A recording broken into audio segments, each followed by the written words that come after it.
Monsieur le Président, Madame la Ministre, Monsieur le Président de Commission, Madame le rapporteur, qui nous a permis d'ailleurs d'avoir un débat à hauteur de l'enjeu que revêt la recherche pour notre société, mes chers collègues. Notre groupe RDSE a soutenu en première lecture le projet de loi de programmation pour la recherche.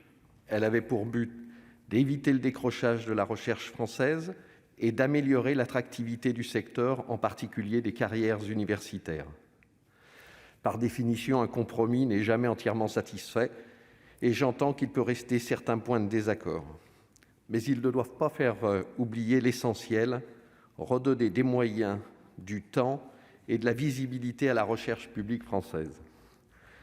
Je salue une nouvelle fois la trajectoire budgétaire prévue, avec en moyenne 500 millions d'euros supplémentaires chaque année pendant 10 ans en faveur de la recherche publique. À ces crédits nouveaux s'ajoute l'effort conséquent du plan de relance qui consacrera dès l'année prochaine près de 6,5 milliards d'euros à l'enseignement supérieur, la recherche et l'innovation. Cette programmation met donc fin à une période de sous-investissement chronique qui a vu notre pays décrocher par rapport aux autres pays de l'OCDE. Pour autant, je ne peux qu'émettre une déception sur le texte issu de la commission mixte paritaire concernant la durée et le niveau de la programmation. Même si, pour parvenir à un accord, nous n'avions d'autre choix que d'accepter les 10 ans. Néanmoins, le gouvernement a entendu la position du Sénat et accepté de revoir sa copie en présentant une nouvelle trajectoire des autorisations d'engagement de l'ANR, plus ambitieuse sur les 2 premiers exercices. Le taux de succès des appels à projets de l'ANR atteindra ainsi 30% contre 16% actuellement. De même, l'augmentation du préciput, fixé à 40%, constitue un effort important pour renforcer l'abondement financier des établissements afin de soutenir les laboratoires et unités de recherche. Dans un contexte de baisse du nombre de doctorants, ces nouveaux moyens serviront également l'objectif prioritaire d'améliorer l'attractivité des métiers et de sécuriser les carrières.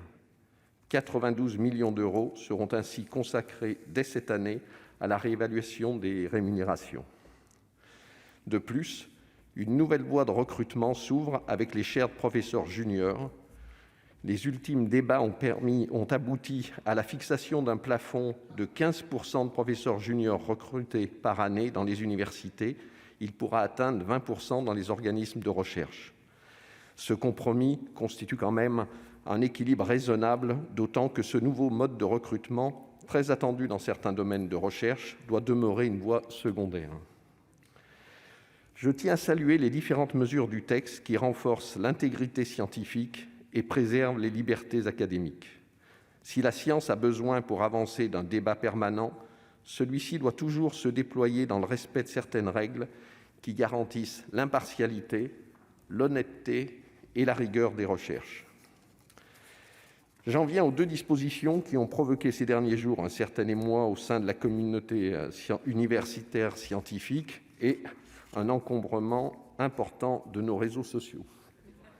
S'agissant de l'article 3 bis, il ne s'agit que d'une possibilité à titre expérimental et pour une durée de 5 ans de déroger à la qualification par le CNU pour le recrutement des professeurs des universités.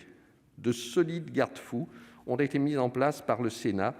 Les établissements doivent, par exemple, obtenir l'accord de leur conseil d'administration pour y déroger. Avant une éventuelle généralisation, cette expérimentation sera soumise à une évaluation scientifique du Haut Conseil de l'évaluation de la recherche et de l'enseignement supérieur et devra faire l'objet d'un examen par le Parlement. À l'inverse, j'appelle à une grande vigilance concernant l'article 20 bis AA qui instaure un délit d'entrave à la tenue de débats organisés au sein des établissements d'enseignement supérieur. Cette disposition est insérée dans le Code de l'éducation et fait référence au Code pénal pour le régime des sanctions applicables. Notre objectif n'est certainement pas de limiter la liberté d'expression ni celle de manifestation au sein des universités, qui sont des lieux d'échange par excellence.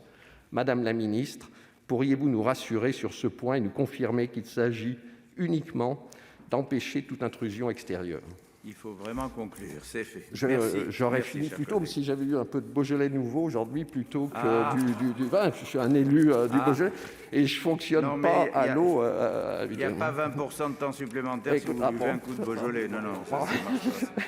Donc, La parole. en conclusion, dans le respect de la tradition de liberté de vote du groupe RDSE, la majorité d'entre nous votera le projet de loi dont la rédaction résultant des travaux de la commission mixte paritaire qui porte le beau projet de Allez, replacer la science au cœur de notre société.